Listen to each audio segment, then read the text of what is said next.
الحمد لله نحمده ونستعينه ونستغفره ونؤمن به ونتوكل عليه ونعوذ بالله من شرور أنفسنا ومن سيئات أعمالنا من يهده الله فلا مضل له ومن يضلله فلا هادي له ونشهد أن لا إله إلا الله وحده لا شريك له ونشهد أن محمدًا عبده ورسوله أما بعد فإن خير الحديث كتاب الله وخير الهدي هدي محمد صلى الله عليه وسلم وشر الأمور محدثاتها وكل محدثة بدعة وكل بدعة ضلالة وكل ضلالة في النار يا أيها الذين آمنوا اتقوا الله حق تقاته ولا تموتن إلا وأنتم مسلمون يا أيها الناس اتقوا ربكم الذي خلقكم من نفس واحدة وخلق منها زوجها وبث منهما رجالا كثيرا ونساء واتقوا الله الذي تساءلون به والأرحام إن الله كان عليكم رقيبا يا أيها الذين آمنوا اتقوا الله وقولوا قولا سديدا يصلح لكم أعمالكم ويغفر لكم ذنوبكم ومن يطع الله ورسوله فقد فاز فوزا عظيما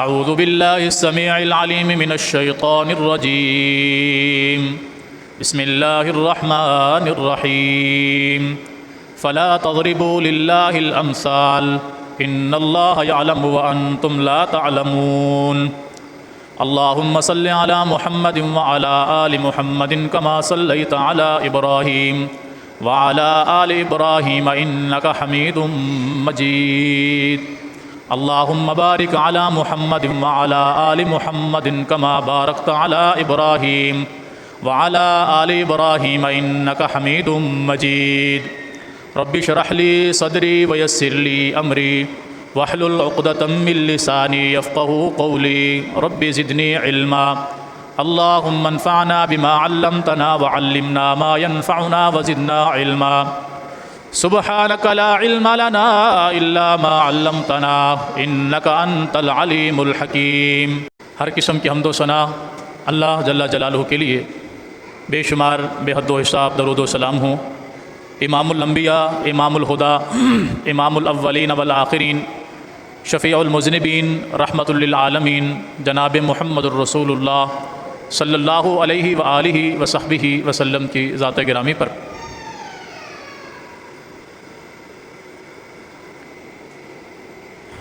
سورہ نحل کی آیت نمبر 74 میں نے آپ کے سامنے تلاوت کی ہے۔ گزشتہ 2 جمعوں سے ہمارے جمعے کے اندر جو گفتگو چل رہی ہے سنت کی اطاعت، اللہ کی فرما برداری اور ہر وہ کام جو شریعت کے مطابق ہو وہ قبول ہے، جو شریعت کے مطابق نہ ہو وہ مردود ہے۔ اس حوالے سے کافی ساری باتیں آپ سن چکے ہیں، اور گزشتہ جمعہ کے اندر 1-2 باتیں میں نے عرض کی تھیں کہ لوگ اللہ کے لیے مثالیں بیان کرتے ہیں کہ اللہ سنتا ہے تو بندہ بھی تو سنتا ہے، اللہ دیکھتا ہے تو بندہ بھی دیکھتا ہے، اللہ کا نام سمیع ہے تو بندے کا نام بھی سمیع ہے، اللہ کا نام علیم ہے تو بندے کا نام بھی علیم ہے۔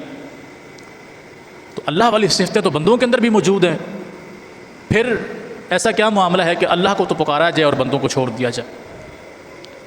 آج کا جمعہ اسی بات کی وضاحت کے اندر ہے انشاءاللہ۔ سورہ نحل کی آیت نمبر 74 میں نے آپ کے سامنے تلاوت کی ہے، آپ جمعہ کے بعد قرآن کریم اٹھا کر اس کا ترجمہ پڑھ لینا۔ اللہ تعالیٰ ارشاد فرماتا ہے فلا تضربوا للہ الامثال، لوگو اللہ کے لیے کوئی مثال بیان نہ کرو۔ ان اللہ یعلم، بے شک وہ کچھ جانتا ہے، وانتم لا تعلمون، جنہیں تم نہیں جانتے۔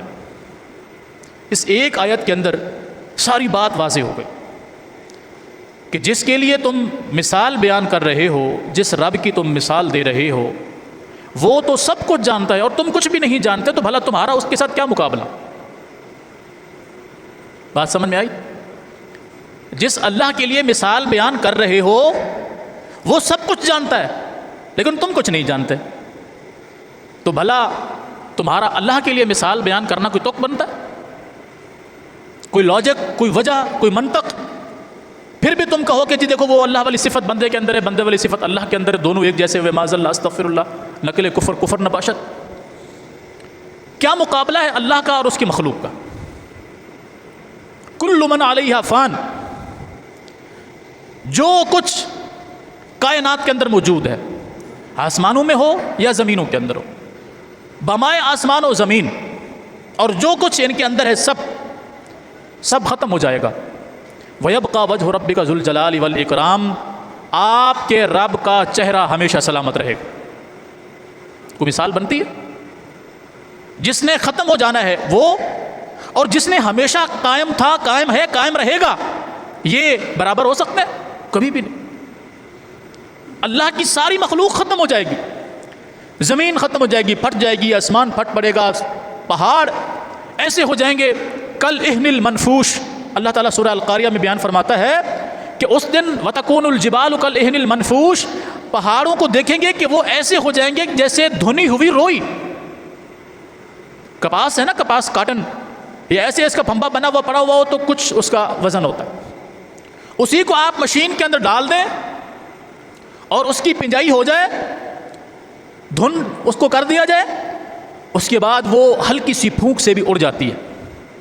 اللہ فرماتا ہے قیامت کے دن، قیامت سے پہلے، یعنی جب قیامت قائم ہوگی، پہاڑ، اس اتنے بھاری بھرکم پہاڑ جتنے آپ کو زمین کے اوپر نظر آتے ہیں اتنے ہی یہ زمین کے اندر بھی ہوتے ہیں، یہ پہاڑ اس روئی کی طرح ہو جائیں گے کہ جس کو ہلکی سی پھونک، ہلکی سی ہوا اڑا کر لے جاتی ہے۔ بھلا وہ اور جس نے ان پہاڑوں کو پیدا کیا اور جو ان کی یہ حالت کرے گا، یہ برابر ہو سکتے ہیں؟ کبھی بھی نہیں ہو سکتے۔ اس لیے فرمایا فلا تضربوا للہ الامثال، اللہ کے لیے کبھی بھی کوئی مثال بیان نہ کرنا۔ کچھ مثالیں رسول اللہ صلی اللہ علیہ وسلم نے اللہ کی بیان کی ہیں جو اللہ کی شایان شان تھی۔ اللہ کے لیے وہ مثال بیان کی جا سکتی ہے جو اللہ کی شایان شان ہو، جو اللہ کی شان کے لائق نہیں، وہ مثال بیان ہی نہیں کی جا سکتی۔ مثلا نبی علیہ الصلوۃ والسلام نے اللہ تعالیٰ کے لیے چند ایک مثالیں بیان کی ہیں، ان میں سے ایک مثال ہے، نبی علیہ الصلوۃ والسلام نے جنگ کے موقع پر دیکھا کہ ایک عورت کا بچہ گم ہو گیا، چھوٹا سا دودھ پیتا بچہ تھا۔ صحابہ کرام کہتے ہیں کہ ہم نے اس عورت کی چھاتیوں سے دودھ نکلتے دیکھا، جو اپنے بچے کے لیے پریشان بھاگ رہی تھی، دوڑ رہی تھی کہ میں اس کو اٹھاؤں اور دودھ پلاؤں۔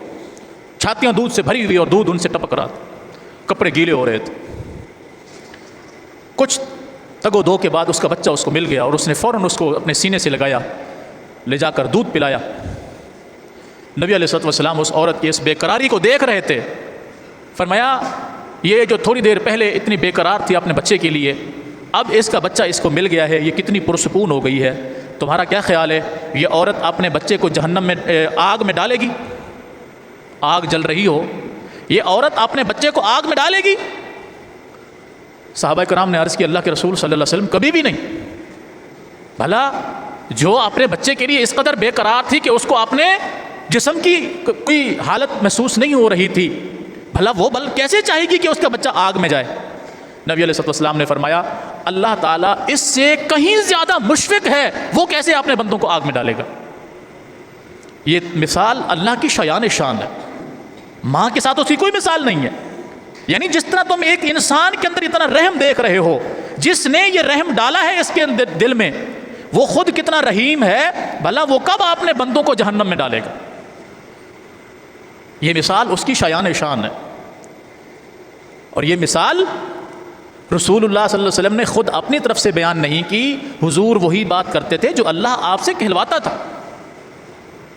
ایک اور موقع ہے، نبی علیہ الصلوۃ والسلام نے فرمایا توبہ کرنے والا شخص جب گناہوں سے توبہ کر کے اللہ کی طرف لوٹتا ہے، اس کی مثال نبی علیہ الصلوۃ والسلام نے دی۔ فرمایا جیسے کوئی مسافر سفر کے اندر ہو، اس کا اونٹ جس پر وہ سوار تھا زیادہ راہ اور کھانا وغیرہ سب کچھ اس اونٹ کے اوپر ہو، وہ راستے میں کسی درخت کے نیچے تھوڑی دیر کے لیے آرام کرنے کے لیے سو جائے، اونٹ کو چھوڑ دے۔ جب وہ اٹھا تو دیکھا کہ اس کا اونٹ نہیں ہے، اس کی سواری نہیں ہے، جانور تھا، بندھا ہوا نہیں تھا، وہ چرتے چرتے آگے نکل گیا۔ اب یہ بندہ حیران و پریشان ہے کہ میرا سارا زیادہ راہ اسی کے اوپر تھا، پانی اور کھانا اسی کے اوپر تھا، میں اس کو باندھنا بھول گیا، اور جگہ ایسی ہے کہ دور دور تک کوئی انسان کا نام و نشان بھی نہیں ہے، یعنی صحرا، سن بیابان، اور بھوک پیاس کی شدت اس کو اتنی ہے کہ یہ چل بھی نہیں پا رہا۔ تو یہ ادھر ادھر دیکھتا ہے، تلاش کرتا ہے، نہیں ملتا، یہ واپس آ کر سو جاتا ہے کہ اب موت کا انتظار کرتا ہوں، نہ کچھ کھانے کو ہے نہ کچھ پینے کو ہے، یہ سو جاتا ہے۔ کچھ ہی دیر کے بعد جب اس کی آنکھ کھلتی ہے تو دیکھتا ہے کہ اس کی سواری اس کے پاس موجود ہے، بما ساز و سامان۔ ابھی جو تھوڑی دیر پہلے یہ سواری کے گم ہو جانے پر پریشان تھا کہ ابھی تو موت ہی مجھے گھیر لے گی، نہ کچھ کھانے کو میرے پاس ہے نہ کچھ پینے کو میرے پاس ہے، اب جب اس کی آنکھ کھولی تو دیکھا سواری اس کے سامنے ہے، ساز و سامان، کھانا پینا سب کچھ اس کے سامنے موجود ہے، تو یہ اتنا خوش ہوا کہ اس کے منہ سے جو شکریہ کے الفاظ نکلے وہ بھی الٹے نکلے۔ یہ اس نے خوشی میں کہا، واہ کتنا تو عظیم ہے، تو میرا بندہ میں تیرا رب۔ اللہ کو یہ کہہ رہا ہے کہ تو میرا بندہ اور میں تیرا رب، یعنی خوشی میں اس کو ہوش ہی نہیں رہا کہ کہنا کیا ہے۔ کہنا تو یہ چاہیے تھا نا کہ تو میرا رب اور میں تیرا بندہ، لیکن خوشی میں یہ اس قدر اتاولا ہو گیا کہ یہ کہہ رہا ہے کہ تو میرا رب اور میں تیرا بندہ۔ فرمایا جس طرح اس کی سواری ملنے پر اس کو اس قدر خوشی ہوئی، اللہ اس سے کہیں زیادہ خوش ہوتا ہے اس شخص سے جو گناہوں سے توبہ کر کے اللہ کی طرف لوٹ آئے۔ یہ مثال اللہ کے شایان شان ہے، لیکن یہ مثال اللہ کے کبھی شایان شان نہیں ہے کہ کوئی کہے کہ اللہ تعالیٰ سنتا ہے تو بندہ بھی تو سنتا ہے۔ بھی اللہ کا سننا لامحدود ہے، وہ تو اس کی بھی سنتا ہے جو ابھی بولتا ہی نہیں، جو بولتا ہی نہیں وہ اس کی بھی سنتا ہے کہ یہ کیا بولنے والا ہے۔ وہ تو اس کو بھی جانتا ہے کہ جس نے ابھی کچھ دل میں سوچا ہی نہیں، اللہ کو پتا ہے میرا یہ بندہ کیا سوچنے والا ہے۔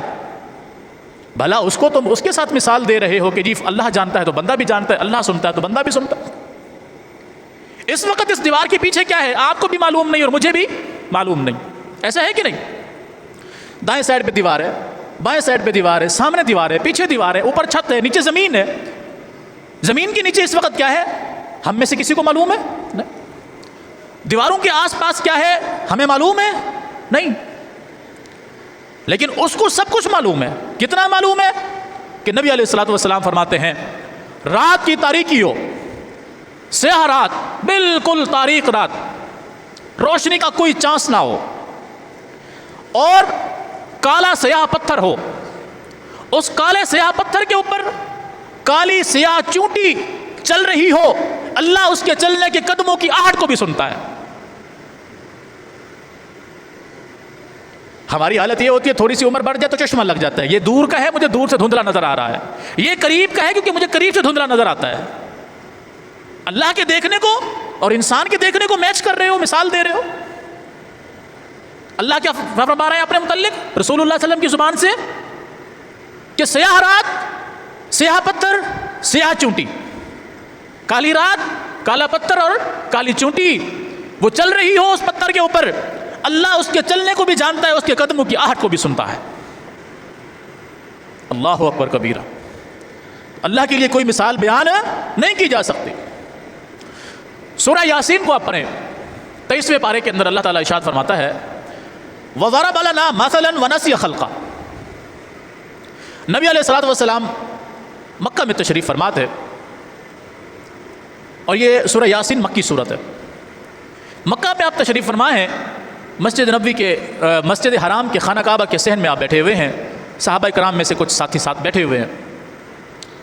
ایک آدمی قبرستان سے گزر ہوا اس کا، تو اس کے ہاتھ میں ایک بسیدہ ہڈی تھی، ایک بسیدہ ہڈی اس کے ہاتھ میں تھی، اور وہ ہڈی اتنی بسیدہ ہو چکی تھی کہ وہ یوں اس کو کھرچ رہا تھا تو وہ کھرتی جا رہی تھی۔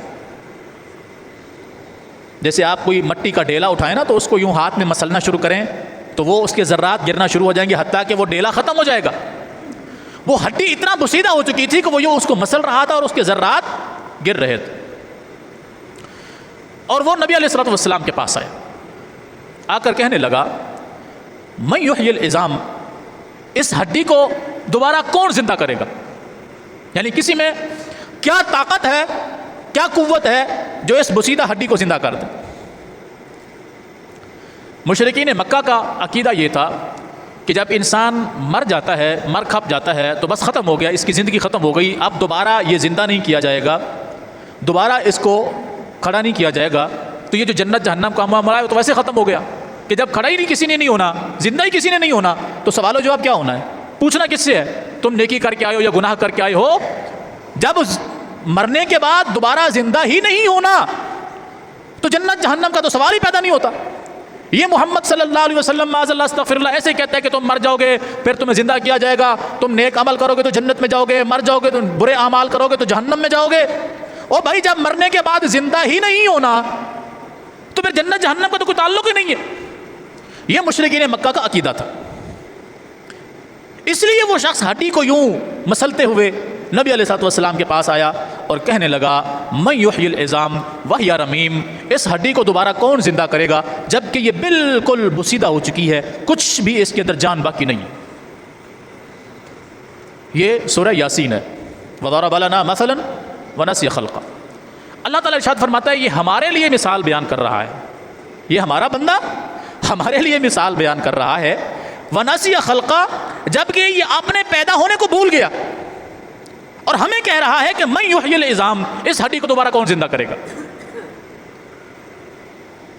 اس سے پوچھو تمہیں کس نے پیدا کیا تھا؟ اللہ اکبر۔ ونسی خلقہ، یہ انسان اپنی پیدائش کو بھول گیا، یعنی جب یہ نہیں تھا، یہ ماں کے پیٹ میں بھی نہیں آیا تھا، پتہ بھی نہیں تھا کس انسان کے نطفے کے اندر یہ موجود ہے، اس کا کس عورت سے نکاح ہوگا، کب یہ اس کے پیٹ میں آئے گا، کب یہ دنیا کے اندر آئے گا، کسی کو کوئی علم نہیں تھا سوائے اللہ کے۔ اس وقت اللہ نے ایک عورت اور مرد کا آپس میں ملاپ کرایا، نطفہ پیدا ہوا، نطفے سے اس نے مضغہ علقہ، یہ بنتے بنتے انسان کی شکل تیار ہوئی، یہ دنیا میں آ گیا، بڑا ہوا، عاقل بالغ سمجھدار ہوا، آج ہمارے لیے مثال بیان کرتا ہے ہڈی کو کون پیدا کرے گا؟ اس سے پوچھو جب تم نہیں تھے تمہیں کس نے پیدا کیا؟ بتائیے، اللہ نے اس کے سوال کا جواب دیا کہ نہیں دیا؟ فرمایا وناسی خلقہ، خود کے پیدا ہونے کو بھول گیا ہے کہ بھائی میں تو اس دنیا میں تھا ہی نہیں۔ کبھی میں اور آپ اگر یہ بات سوچ لے کہ جب ہم اس دنیا میں نہیں تھے، ہمارا نام و نشان ہی نہیں تھا، ہمیں اس دنیا میں کون لایا؟ اللہ لایا۔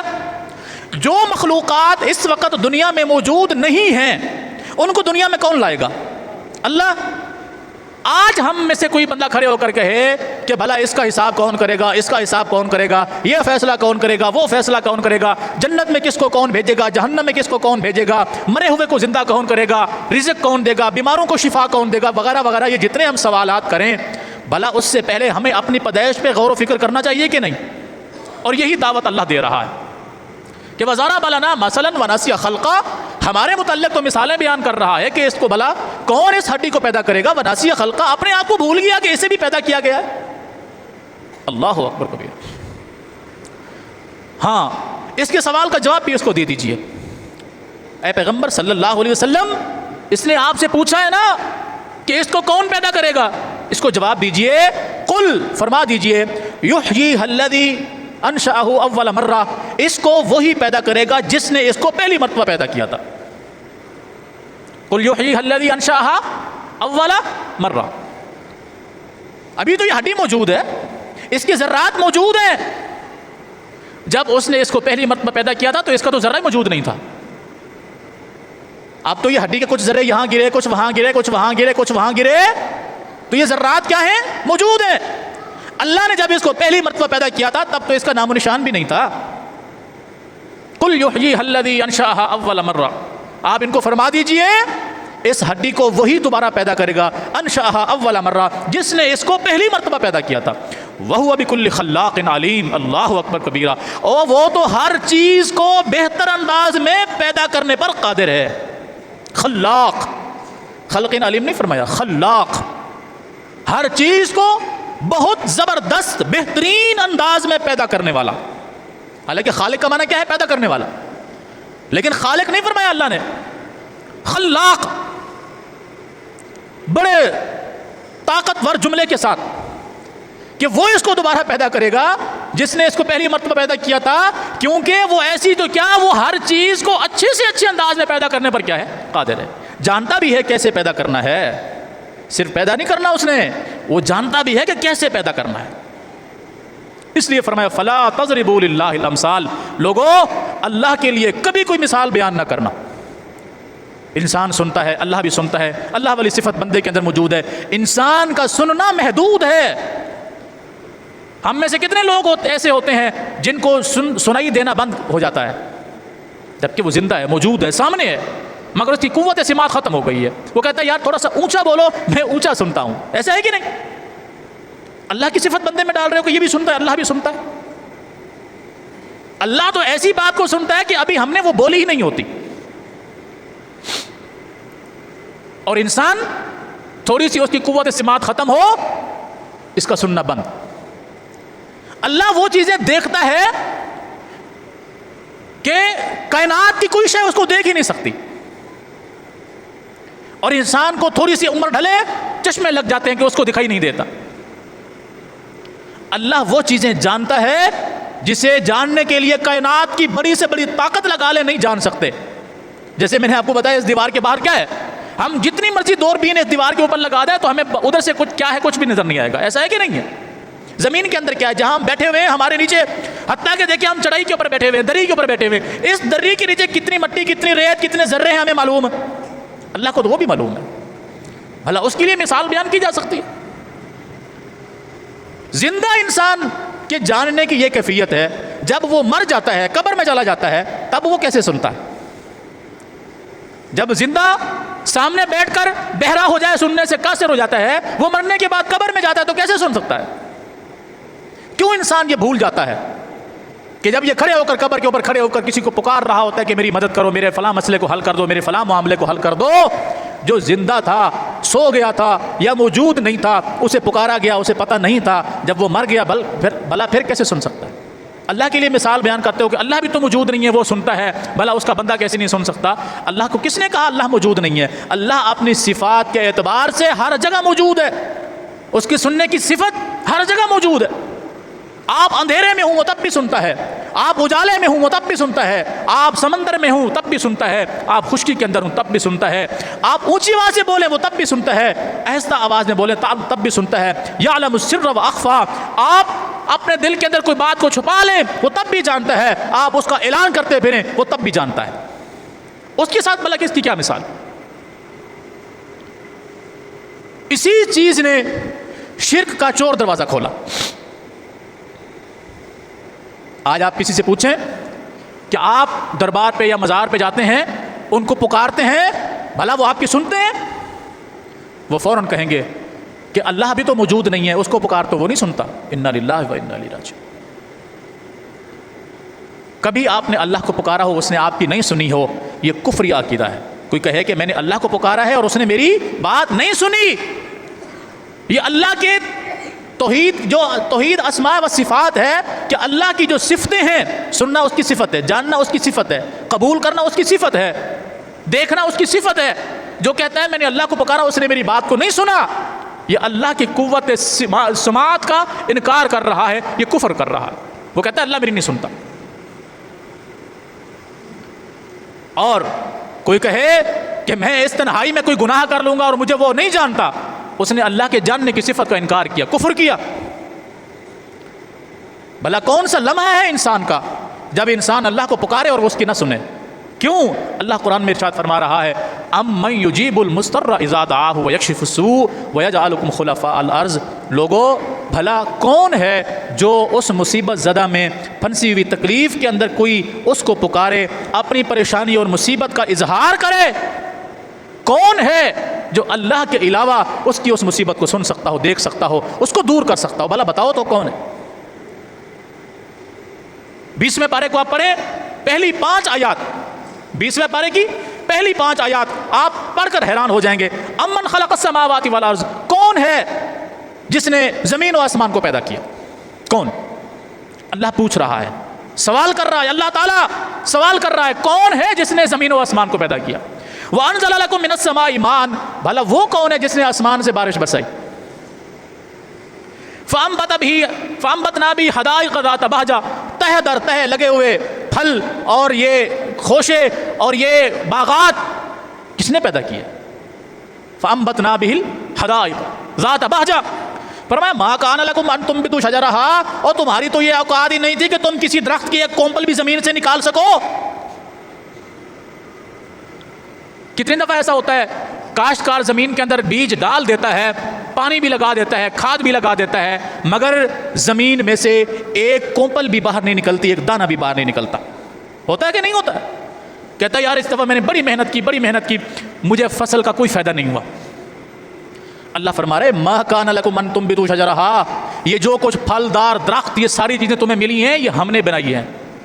فانبتنا، ہم نے پیدا کی ہیں۔ تم کچھ بھی نہیں کر سکتے تھے، کتنا کچھ نہیں کر سکتے تھے کہ تم کسی درخت کا پودا تو دور اس کی ایک کونپل بھی زمین سے نہیں نکال سکتے تھے۔ الہم اللہ، کیا اب بھی کوئی اللہ کے ساتھ معبود ہے؟ اللہ سوال کر رہا ہے۔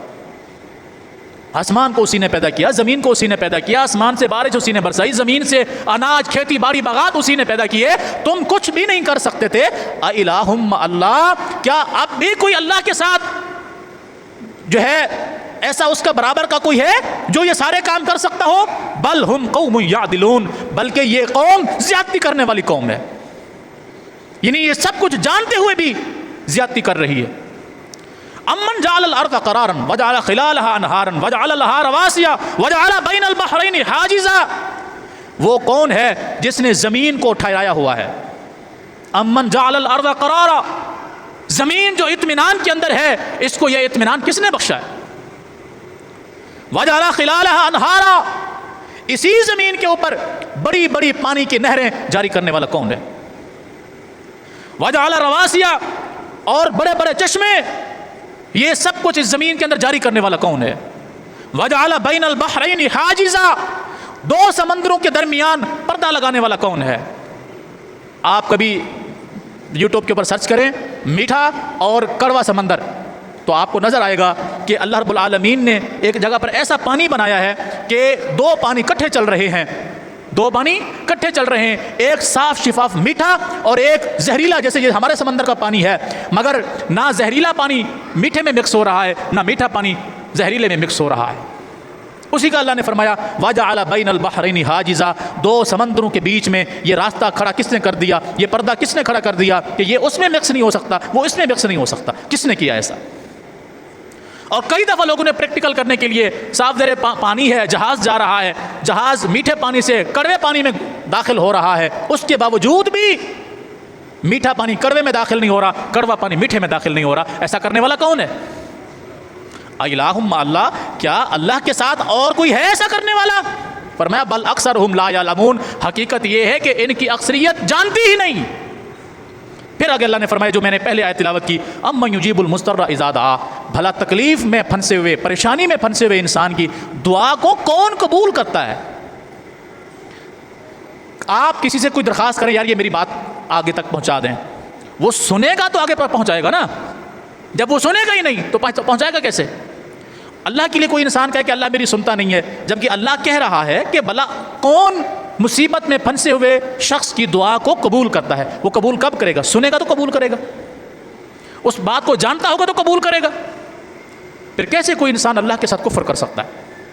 امن یجیب المضطر اذا دعا ویکشف السوء ویجعلکم خلفاء الارض، کون ہے جو مصیبت میں پھنسے ہوئے کی پکار کو سنے، اس کو قبول کرے، ویکشف السوء، اس کی اس تکلیف کو ہٹا دے، اس سے اس پریشانی اور مصیبت سے اس کو نجات دے دے، اور کون ہے جس نے تمہیں زمین کے اندر خلیفہ بنایا، جس نے تمہیں زمین کے اندر نیب بنایا؟ الہم اللہ، کیا اب بھی کوئی اللہ کے علاوہ ہے ایسا جس کو تم اس کے برابر سمجھو؟ قلیلا ما تذکرون، حقیقت ایسی ہے کہ تم کبھی نصیحت حاصل کر ہی نہیں سکتے۔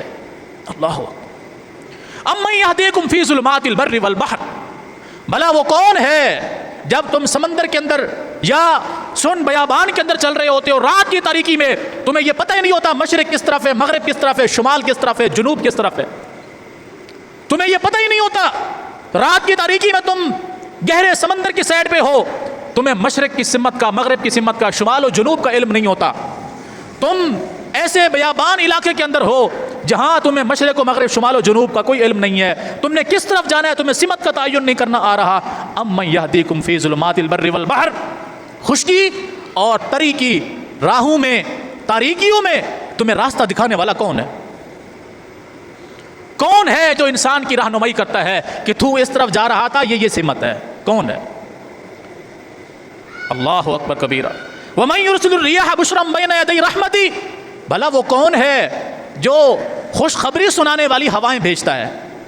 کبھی ہوائیں ایسی چل رہی ہوتی ہیں کہ جسم کو بڑی موافق آ رہی ہوتی ہیں، بڑی ٹھنڈی اور میٹھی ہوائیں، انسان کہتا ہے کہ یہ ہوائیں مسلسل چلتی رہے، اور اس کے پیچھے بارش کے امکانات ہوتے ہیں، اور جب ہوا پرسکون اور اطمینان بخش ہو اس کے پیچھے آنے والی بارش رحمت کی بارش ہوتی ہے، اور جب ہوا سخت ہو، گرم ہوا، اس میں دھول مٹی ہو، اس کے پیچھے آنے والی بارش تکلیف دہ مصیبت زدہ بارش ہوتی ہے۔ اللہ فرماتا ہے بھلا وہ کون ہے جو تمہیں ٹھنڈی اور خوشخبری سنانے والی ہوائیں تمہارے پاس بھیجتا ہے؟ بھلا اللہ کے علاوہ کوئی اور ایسا ہے؟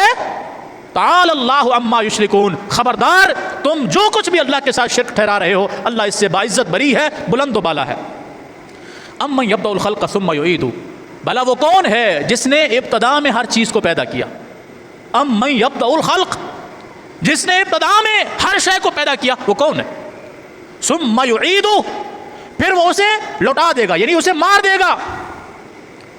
ومن یرزقکم من السماء والارض، اور جب ہر چیز زمین کے اندر موجود ہوتی ہے، انسان، جنات، باقی مخلوقات، ان سب کو رزق دینے والا کون ہے؟ اللہ اکبر کبیر۔ اس لیے میں اکثر کہا کرتا ہوں، اللہ کی عزت کی قسم، قرآن کو ترجمے کے ساتھ پڑھنا شروع کیجئے، زندگیاں نہ بدلیں، جو دل چاہے کر گزریے گا۔ قرآن کو پڑھیے۔ یہ میں نے سورہ نمل کی آیت نمبر 60، 61، 62، 63 اور 64، یہ 5 آیات میں نے آپ کو پڑھ کر سنائی ہیں، سورہ نمل کی 20ویں پارے کی پہلی 5 آیات۔ یہی سوالات، اسی سے ملتے جلتے سوالات اللہ تعالیٰ نے سورہ مومنون کے اندر 18ویں پارے میں بھی کیے۔ ان سے پوچھو یہ کام کرنے والا کون ہے، یہ کہیں گے اللہ۔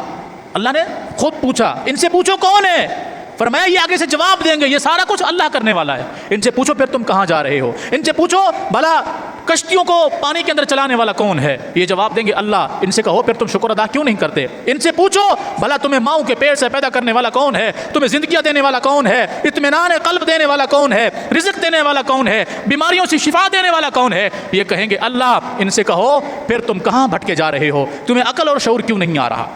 یہ سارے سوالات اللہ نے سورہ مومنون میں 18ویں پارے کے اندر کیے، سوال بھی کیا، جواب بھی دیا، اور فرمایا میں جواب نہیں دے رہا ہوں، یہ خود جواب دیں گے۔ یہ سارا کچھ کرنے والا کون ہے؟ اللہ۔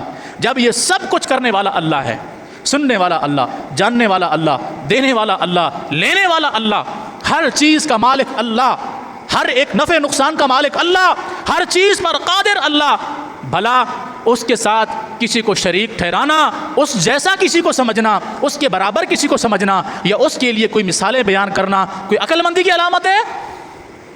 پھر اللہ فرماتا ہے فلا تضربوا للہ الامثال، لوگو اللہ کے لیے کوئی مثال بیان نہ کرنا، ان اللہ یعلم وانتم لا تعلمون، بے شک وہ سب کچھ جانتا ہے جو تم نہیں جانتے۔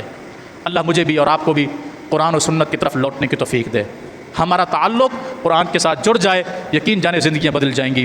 ہماری جتنی غلط فہمیاں ہیں اسلام کے متعلق، اللہ کے متعلق، توحید کے متعلق، جن جن چیزوں کے متعلق، اس کا حل اللہ کے قرآن میں اور محمد عربی صلی اللہ علیہ وسلم کے فرمان میں موجود ہے، بشرطے کہ ہم اس کی طرف لوٹنے والے ہوں انشاءاللہ۔